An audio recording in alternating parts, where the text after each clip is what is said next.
No, don't leave me for now. Okay.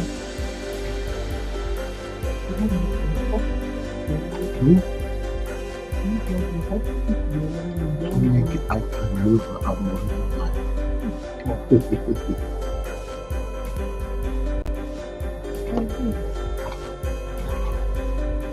We will take picture quickly. Let's take picture quickly. I want to this one. Come on, take us picture quickly. Quick. Take it.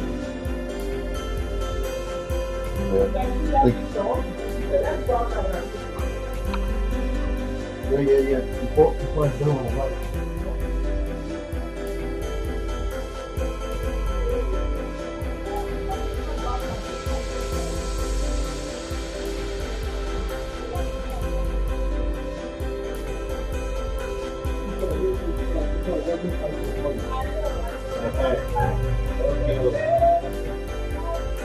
This one doesn't count for calling here.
All right.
Hello. What a phenomenal time to be alive.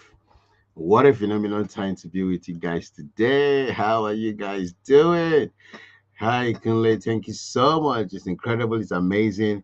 I'm so excited to be with you guys today. Thank you so much for joining us, and I'm looking forward to having this brief conversation with us today. It's going to be a brief class, but I think we have something that we can share. We have something that we can learn from each other, and we have something that can make our relationship actually exciting and better if we actually take action to do something a little bit different.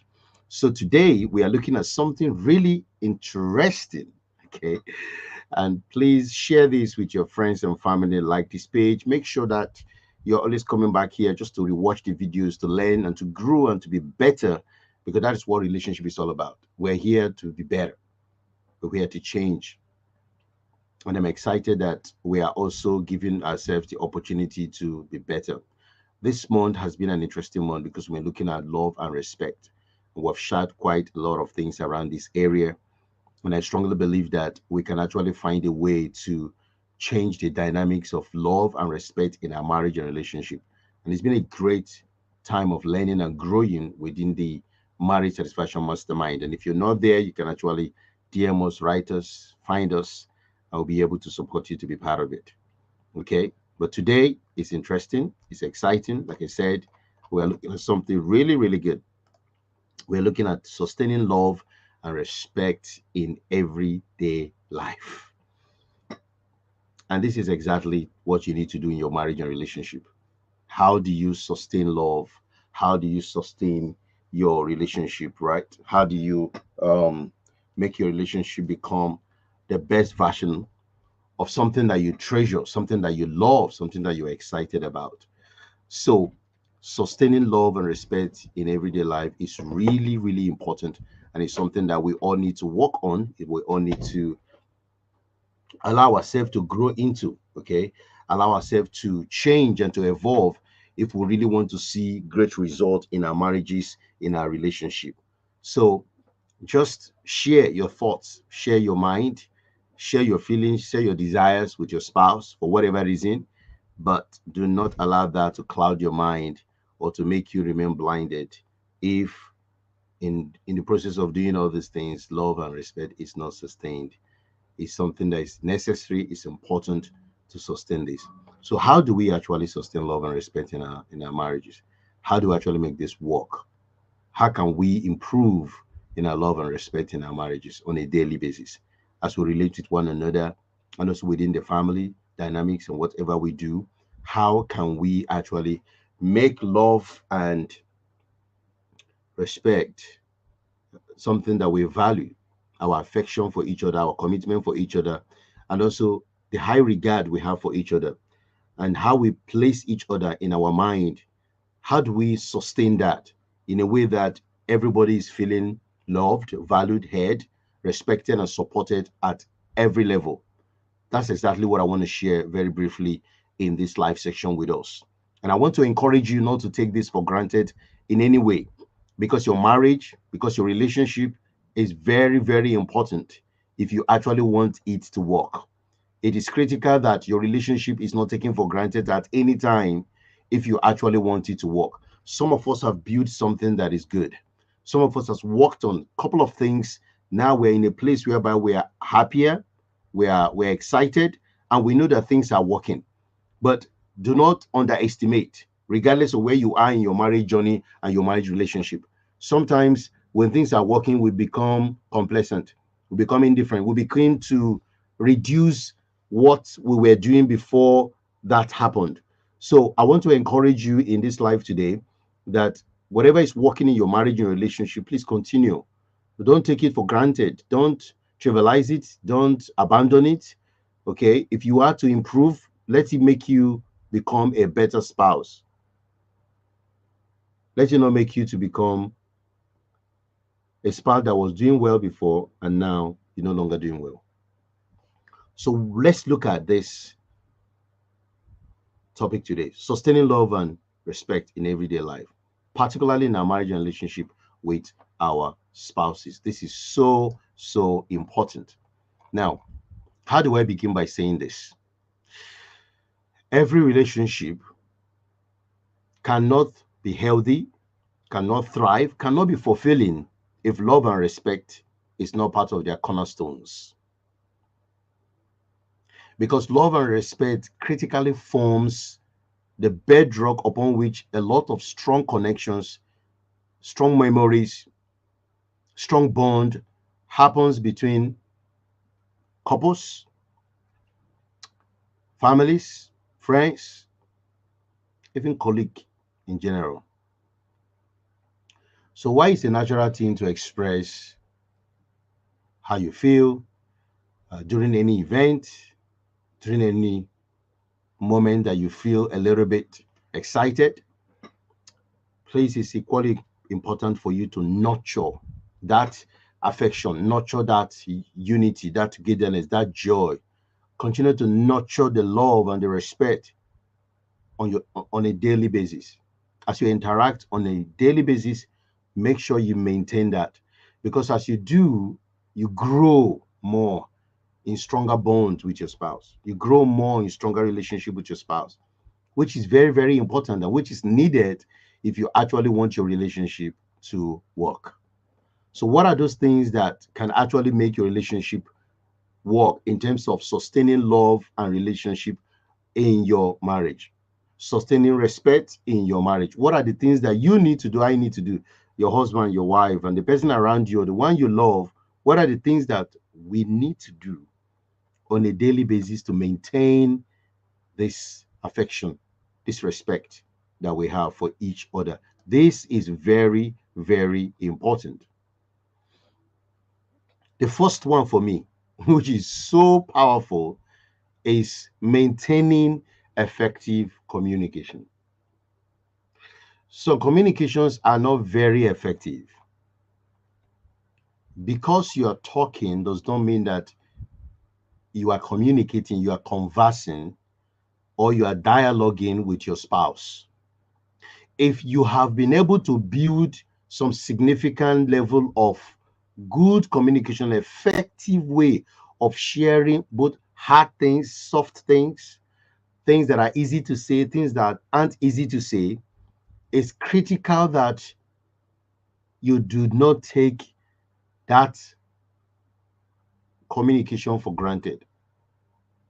So as you've been able to develop active listening, allowing them to speak, putting yourself in their shoe, continue to listen to your wife, listen to your husband, listen to the kids, listen to those around you, and be open for feedback, be open to allow dialogue to flow.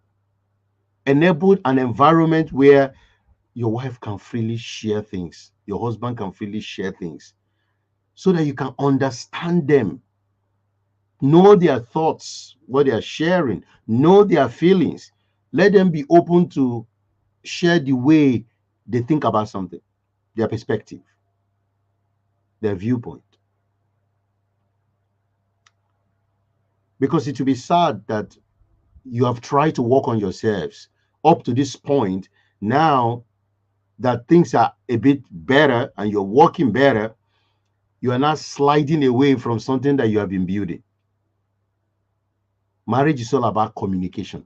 Whether you do it verbally, you do it silently, non-verbal, whichever way you communicate with your spouse, ensure that it helps them to validate their emotions. It helps them to express themselves properly. And while you are listening, listen with empathy. Put yourself in their shoe. Try to understand their perspective. Be kind to them, because this environment will definitely promote love and trust and respect and understanding in your marriage and relationship. And what are some of those things you need to do to build effective communication?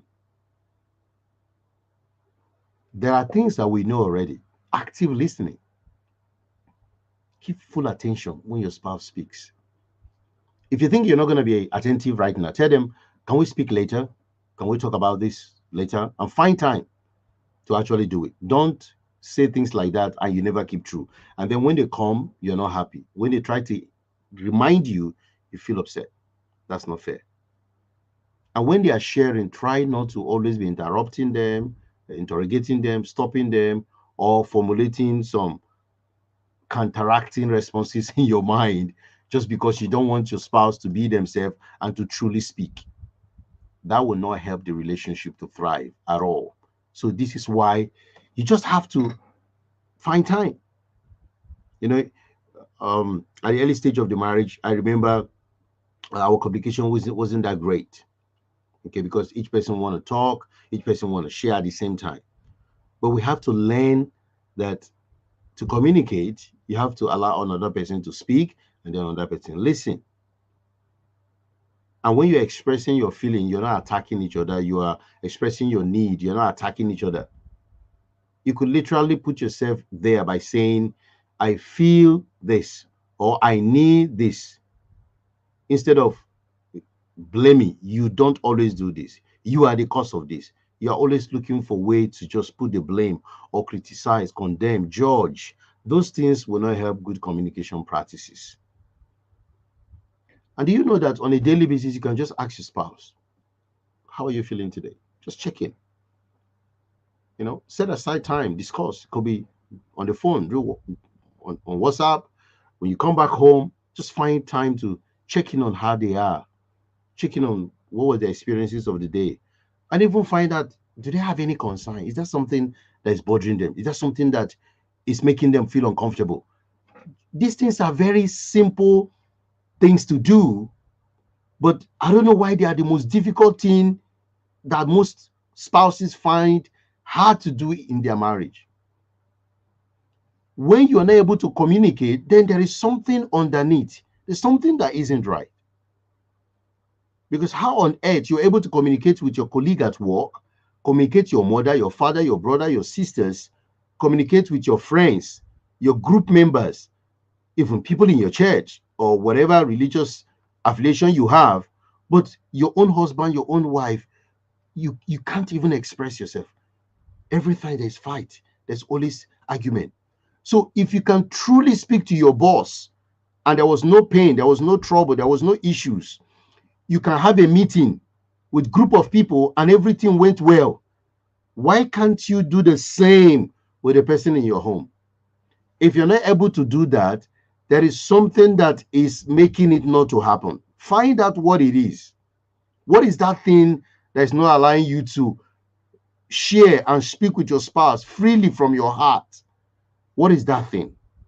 Try to resolve it so that you can have a better communication with your spouse. That is one thing that will help you to sustain love and respect in that relationship. Another one is the small acts of kindness. I call it small acts of kindness, but not entirely small, but there are little things that can just make the day of your wife, just make the day of the kids, and make the day of the husband, just make your life really sweet. Because they can really have profound impact on your relationship. Maybe this woman has been saying this thing over and over again, or this man has been saying this thing over and over again, but you have not really taken time to really deal with this thing that they are raising all the time.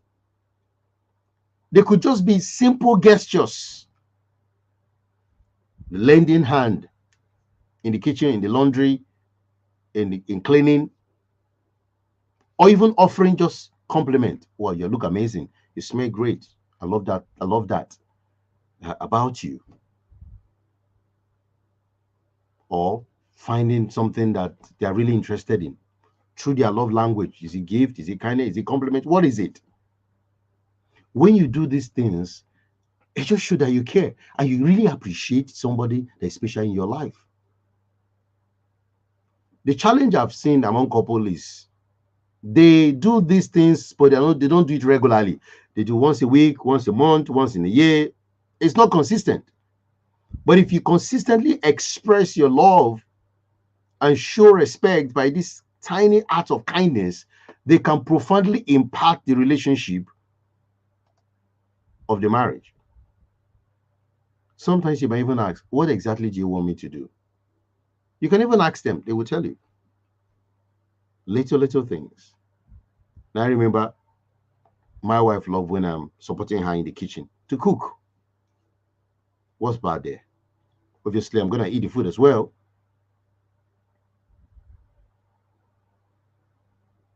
Also demand that want us to go to bed together. Sometimes want us to take a shower together. Or just want you to just help to buy something. They're just little things. What is these little things in your marriage that you are not doing regularly, but it's a big deal to your spouse?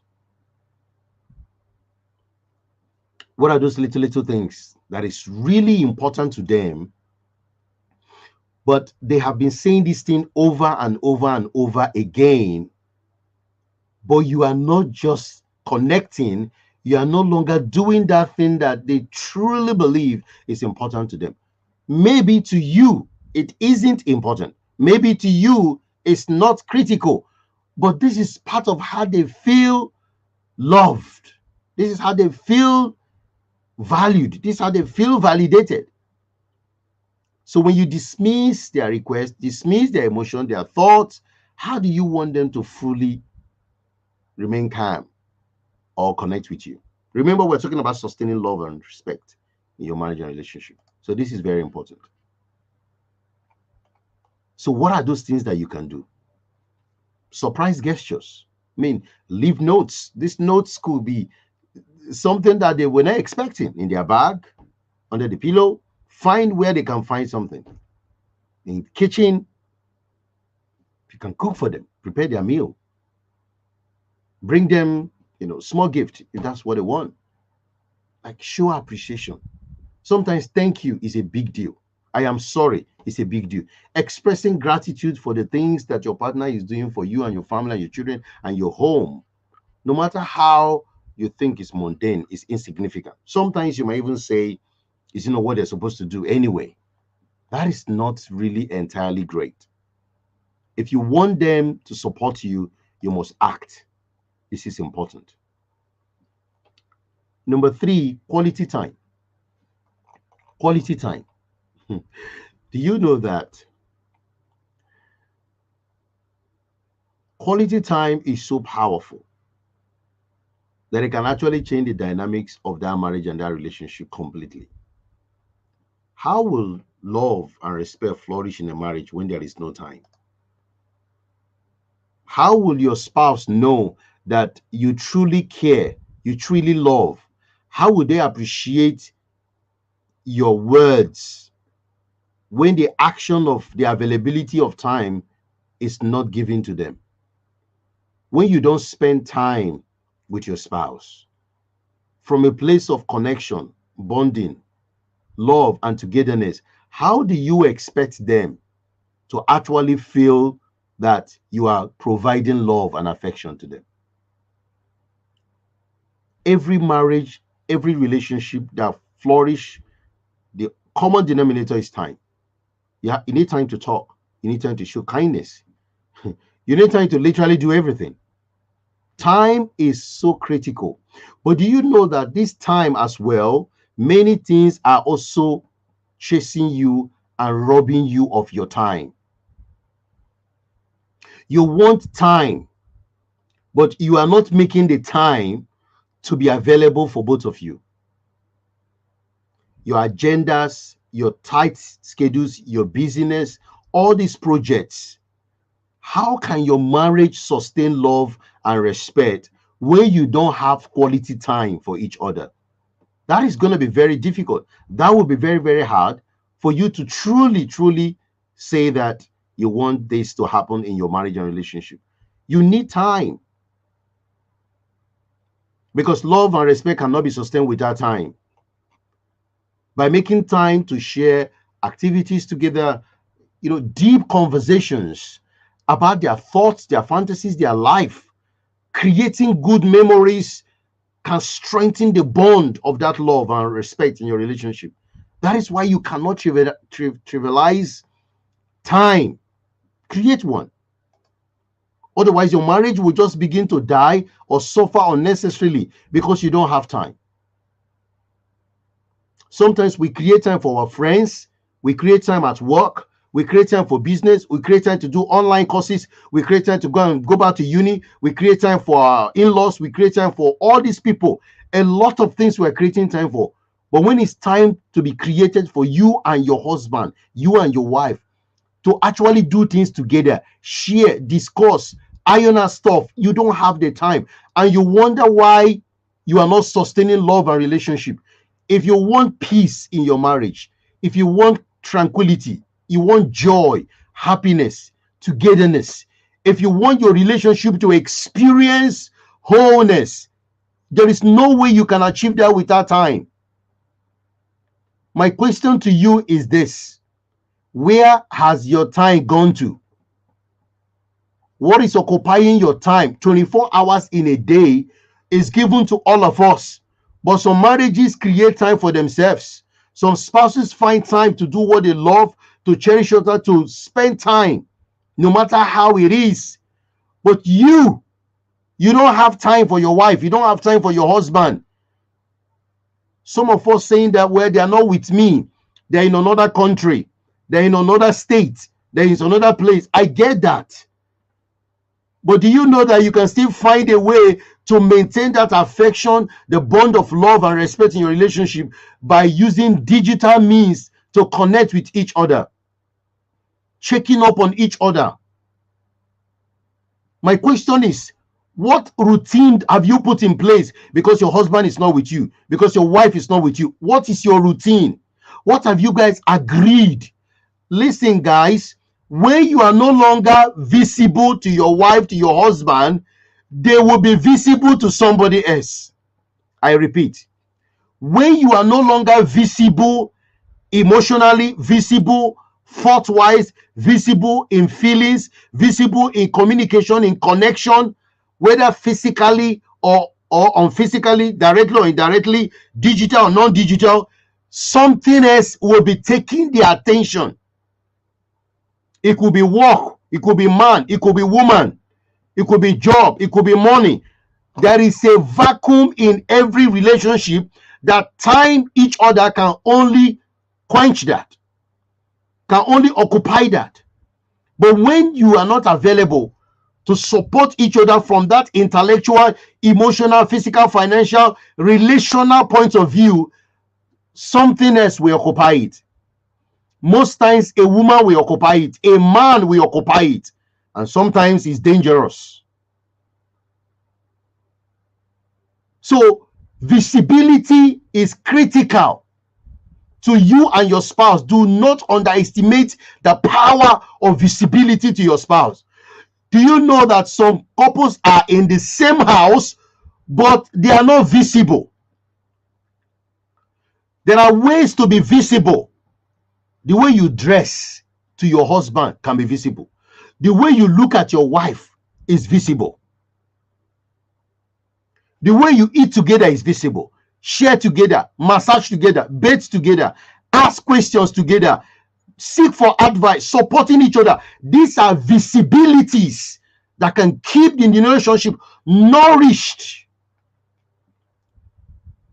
Don't be in a relationship that the wife is not visible, the husband is not visible, because you don't have time. Invisible man and invisible woman is visible somewhere with something. I will repeat it. Invisible man and invisible woman is visible somewhere with something.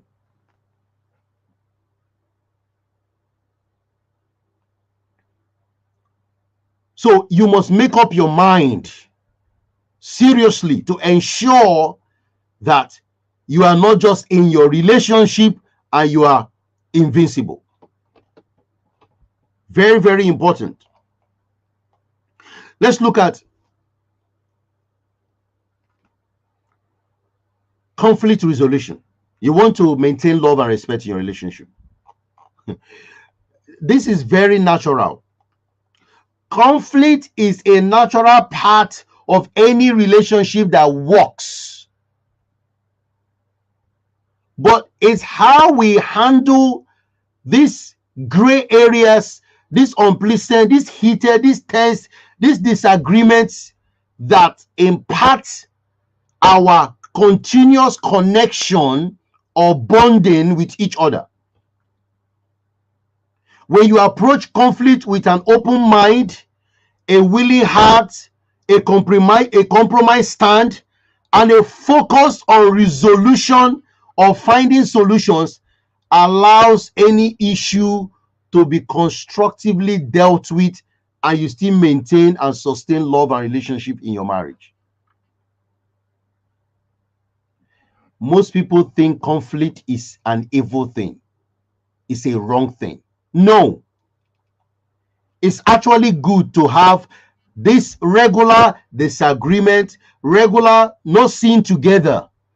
It fosters intellectual conversation, deeper way of knowing one another, finding how you can relate with each other on a deeper level.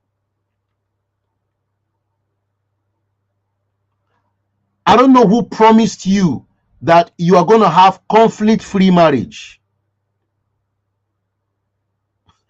Guys, did you realize that even in heaven there was conflict? Satan made a comment in heaven. It was a very controversial statement to be made there because of the level of understanding he's supposed to have. But instead of finding solution to it, pride made him not to find a way to compromise and still remain in heaven. When you are seeing conflict as a way of ending a relationship, it's an evidence that your mind is occupied with a stance of non-compromise. Most times I hear couples say, we are completely irreconcilable. We are very, very different. Do you know that difference is a blessing? If both of you are the same in your marriage, in your relationship, you'll be bored as hell. Difference is what makes everything exciting. Imagine this world if all of us were the same. Imagine if all the countries are exactly the same. Imagine if we only have one type of thing in this world. Imagine in the university, only one course that we have to read, all of us. Imagine if there was only one fruit, only one type of meal that we must eat in this world. Imagine if it was only one type of car, only one means of transportation that we can only use on this planet. Can you imagine how that would be? So Why do you think that differences is a bad thing? The problem is that you have not come to a place of understanding and appreciating that your differences is a gift. So differences, yes, we create some moments and short time of disagreement, but you can always find a way around it. That is how you sustain love and respect. Your relationship will have conflict once in a while, but it's okay. It's okay to have that. Don't feel bad about it. It's okay. But it's the way you act that will either create love and respect sustenance, or they will disappear and vanish. Just think about some of the things that have happened in your relationship lately, or this year or last year. Think about some of the conflict that you've had with your husband and your wife. Think about some of the things that have happened in your relationship. Did you think those things happened, whether intentionally or intentionally, to end the relationship? Conflict is as a result of who you have been before you showed up in the marriage. I'll say that again. Conflict is the totality of who you have been before you connected to this woman, to this man that you call your husband or your wife. Every one of us have some element of conflict in us coming into the relationship. Your mindset, your background, your ideas, your agendas, your way of things, your like, your dislike, everything about you can be an issue in the relationship. But it's okay. We need it in the relationship. But it's just the way we communicate and we agree on how we can deal with this that matters a lot. So my challenge to you is this: the difference you have between your husband now or your wife on your home or your kids is not a threat. It's not a threat.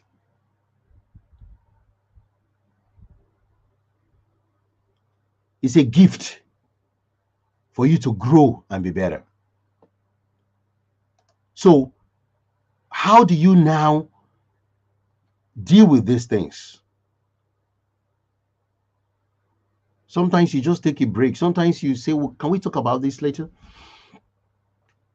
Sometimes just give up this, your mindset, give up some of this, your goals. Sometimes just agree to disagree. I don't know why some people like to have pain and misery instead of peace and happiness. You have been talking to this man, you've been talking to this woman, and back and forth, back and forth. You guys have been like this now 5 months, 6 months, 2 years, 2 weeks, the same thing. And both of you are right. You know, I love Paul. Paul said, why don't you just assume you are wrong for peace to reign? You cannot always continue to remain in the right, Mr. Right, Mrs. Right. Sometimes right is going to just kill everything, destroy everything in your relationship.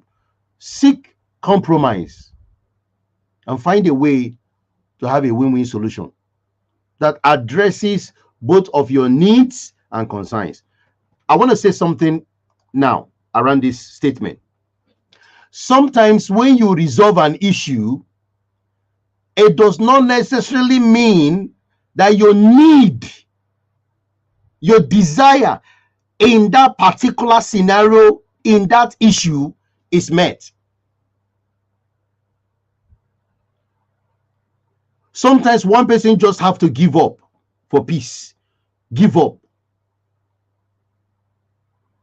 Sometimes your win-win scenario solution can work, but sometimes it's not about win-win. It's all about how do we move forward from here? How do we resolve the issue? How do we find solution that is going to make this marriage move forward and continue to be happy and enjoy ourselves? In some of the solutions, your ideas and whatever you want might not be the one that we're going to go for. And it's okay. Absolutely important.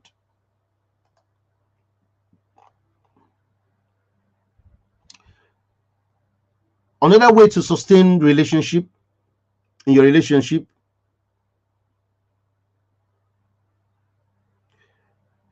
and to maintain love and respect is spontaneity and romance.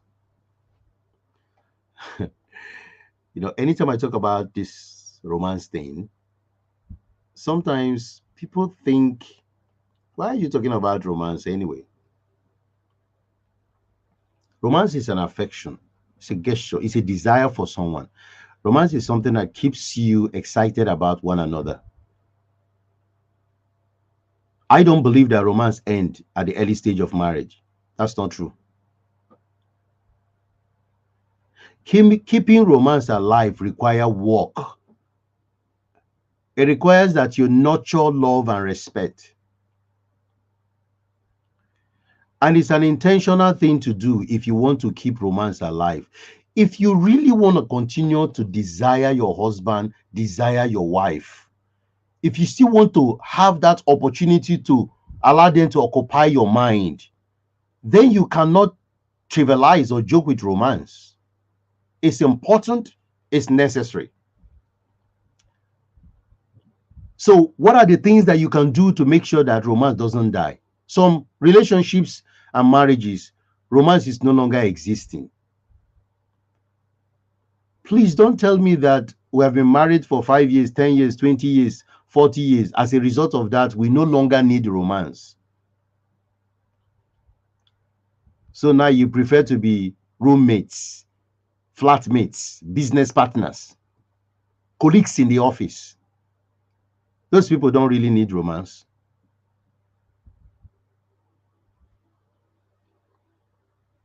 So how do you plan to continuously have affection towards your wife and husband?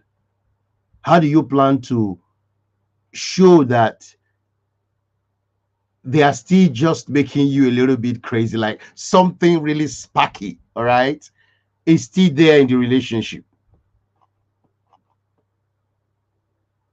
How do you make that happen? This is very important.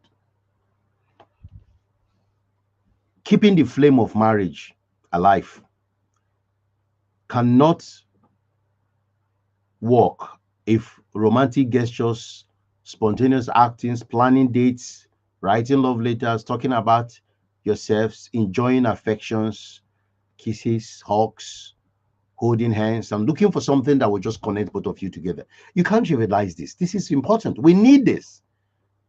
Why is it that many people like romantic novels? Why do people like all these romantic movies? Why is it that when we see people display affection, you just want to look, you just want to see?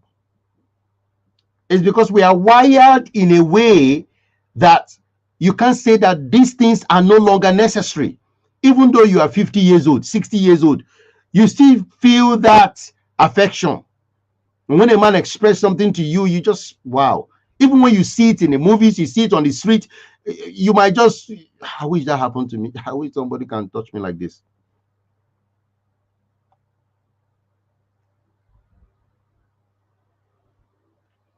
Right. We're going to pick some questions later. If you have any questions, just drop it. We'll be wrapping this up very quickly. Right. But pick some questions very shortly. So we need that. This is very important. Okay. Work with them. Show affection. Another way to keep your love and respect alive, sparky, and fresh is what I called letting go now and forgive. You know, forgiveness and letting go cannot be there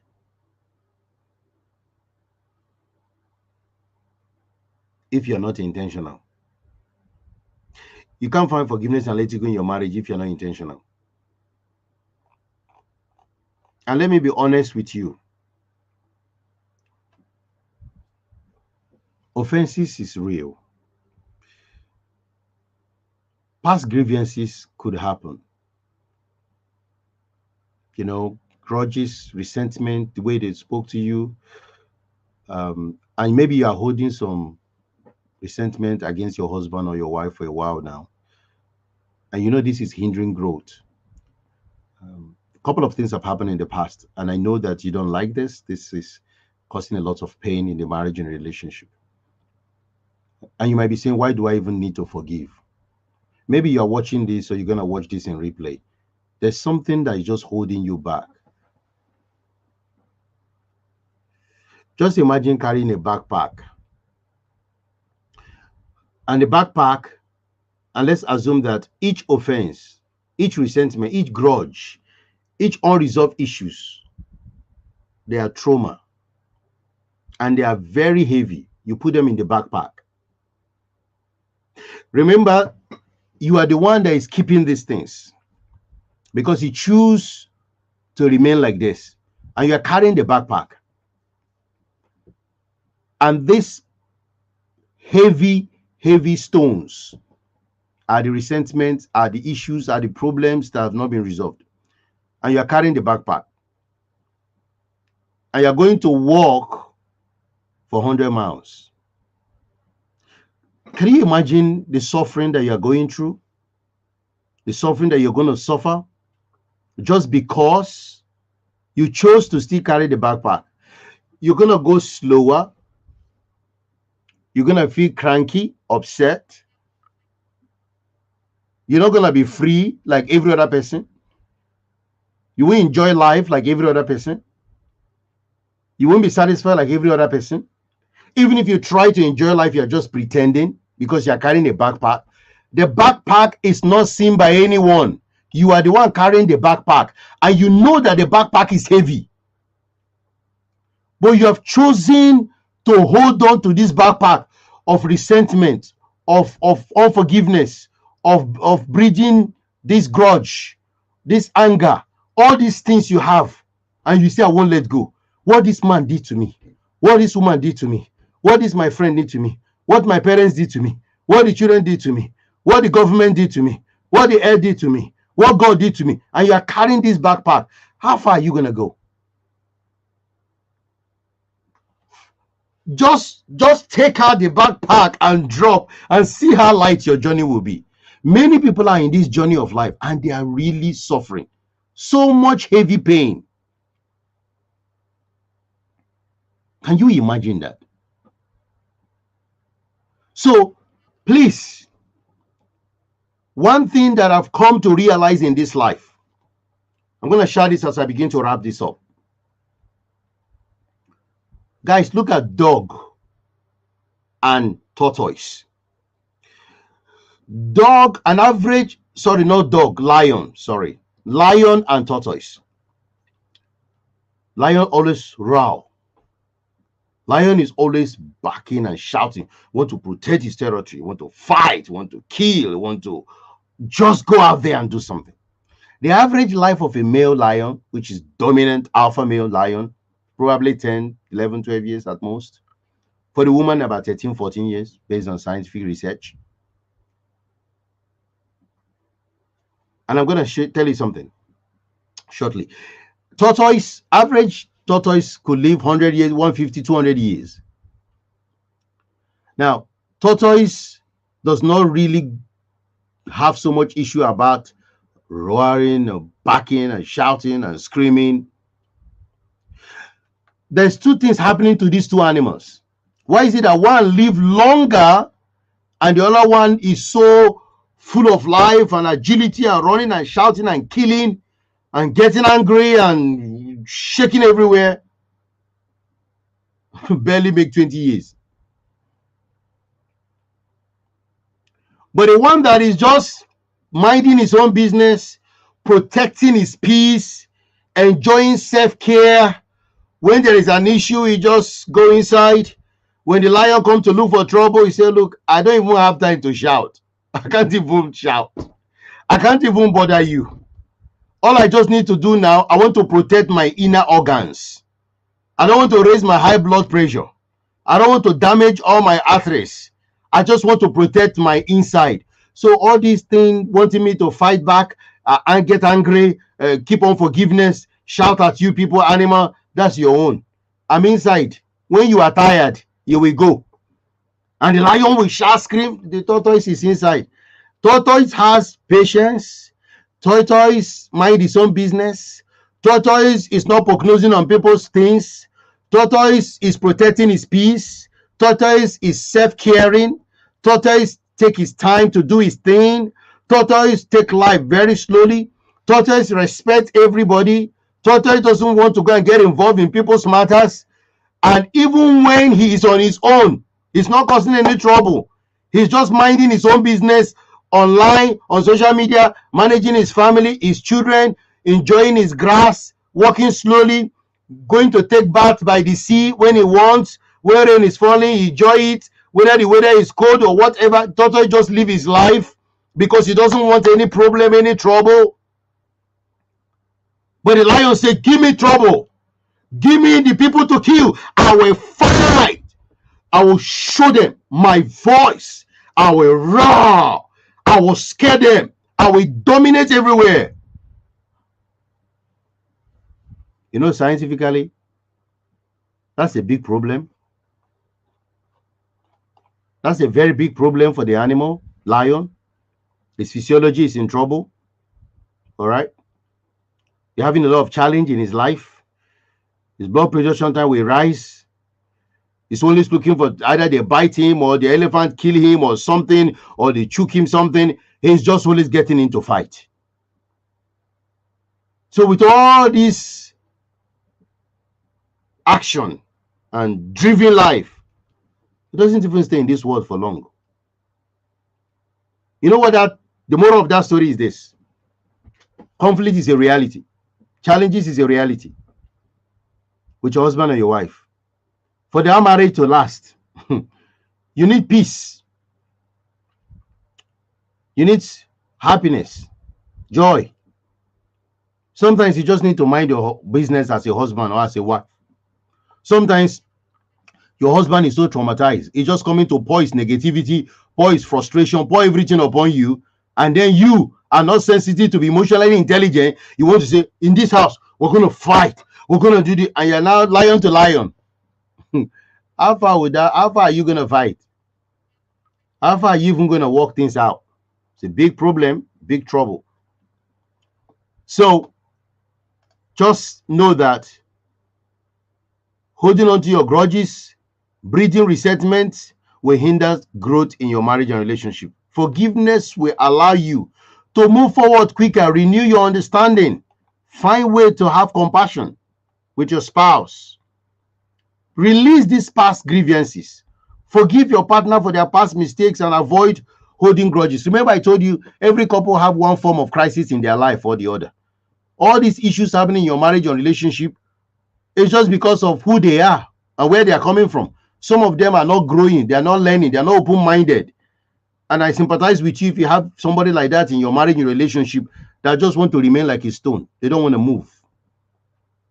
Sometimes you learn from the experiences of the past, and it gives you the opportunity to grow and find a way to dive in further into your spouse, into yourselves, to find out how can you move forward and how can you improve your lives. These are ways you can sustain relationships. You can make things work in your marriage. There's one that I would like to talk about quickly before I leave.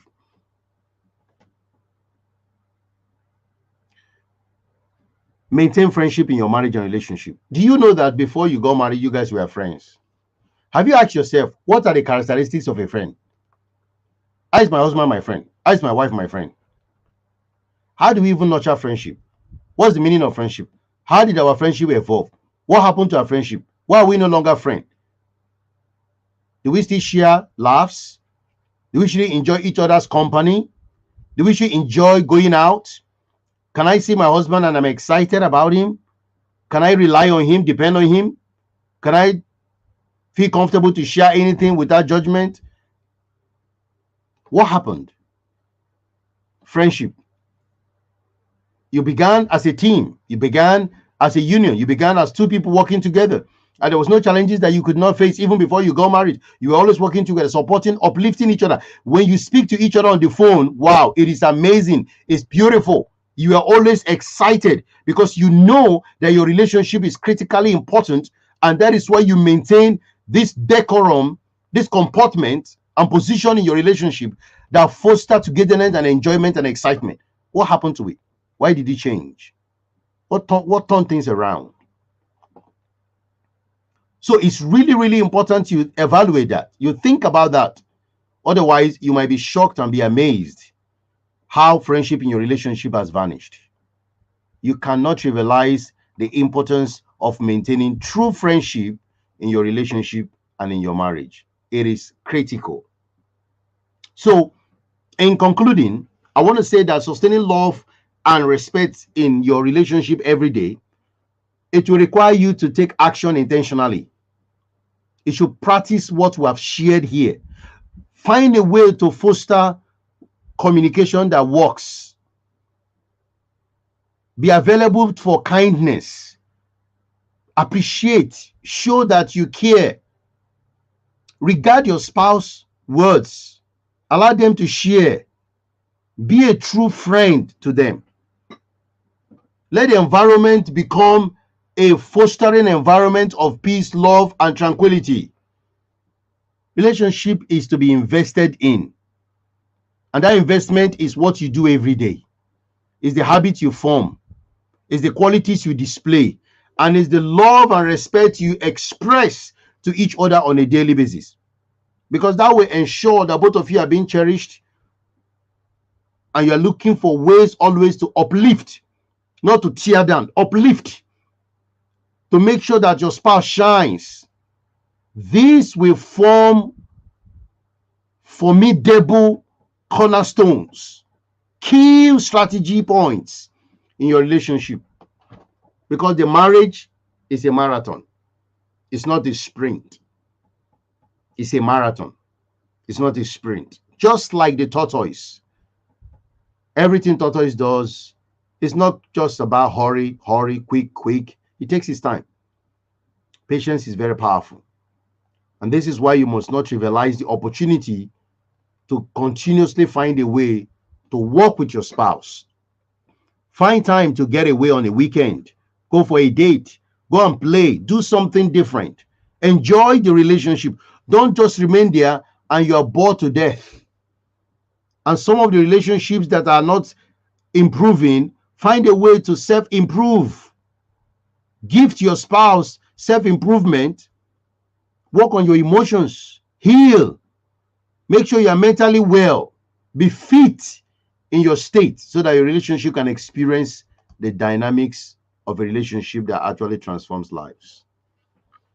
And I hope this will help you to sustain love and relationship in your marriage on a daily and a regular basis. Let me just take a couple of questions before we wrap up. But thank you so much. If you're here, share on the chat box. But let's see. Say, how can one be contented in finding a partner because I'm fed up of going into any relationship? Well, that relationship that you've talked about, and for you to be fed up, a lot has happened. So I don't know the details, but to be fed up about finding a life partner, there are a couple of things that may have happened that I don't know about, and I don't know what are those things, but you need to heal. A couple of things that is in your mind. There's some mindset challenge. There's some perspective challenge. Maybe there's a defeat challenge as well. So we need to look at all these dimensions in the relationship in order for you to actually know how to approach relationship going forward. Many people are giving up on relationships and marriage and all that today because of what they are carrying, because of their mindset, because of their belief system, because of their image, or because of the self-imposed syndrome that put them upon themselves, limiting beliefs. You know, most of us that grew up, that are actually adults today, we have a lot of things that was done to us, things that we heard, things that we're exposed to that entirely had not been very favorable to us. They have created dysfunctionality in our state. And sometimes you attract what you are. Most people wonder why their relationships, their marriages are what it is today. You don't know that you are the true reflection of your relationship. So if you're not finding love, if things are not working, if you are fed up, you are releasing the energy of fed up. You are releasing the energy of frustration. You are releasing the energy of trauma. and do not expect anything back. Whatever you give the world, whatever you give the earth, whatever you release out there, that's what you're going to get. It's a powerful thing, but it's true. So the energy you exhibit, the energy you release at any time in your marriage or relationship is exactly what you're going to get back. It's powerful. So I would like that person to maybe send us a message or get involved in what we're doing internally in our programs, and then you can learn more. Okay? Awesome. Okay, so thank you so much. Let me see if there's any other question. If there's none, and then we might just call this a day. But I want to appreciate your time so far. Thank you so much. We also want to encourage those that, especially the men, we know that our yearly highly performance man yearly community is there, launching the 1st of September. And if you want to be part of us, you want your husband to be part of us because of the things that we're going to be learning, please DM us on social media, send us an email, let us connect and find a way to ensure that your husband is in that group. It's going to be awesome. It's going to be amazing. It's going to be transformational because of the activities that we're going to do, the accountability we're going to be bringing into the group will tremendously impact your relationship. And also for our inner circle, if you want to be part of it before we run out in the year, please join us as well, which is the mastermind group for those that are married. It's also an exciting time for us to transform our relationship and change the dynamics of our marriage. I want to say a massive thank you. There are a lot of resources that we have. Please follow us. Click on this. Share this video. Please share this video far and wide. Let people know how to sustain love and relationship in their marriage on a daily basis. This might just help a relationship grow better. There's no point being in a marriage that love and respect is not sustained. And we've shared that today. So which means you can actually have an amazing relationship, an amazing time as well. God bless you. Thank you so much. And I appreciate your time here today. And I'm hoping that we are also going to speak some other time. Remain blessed. And I'll see you guys next week.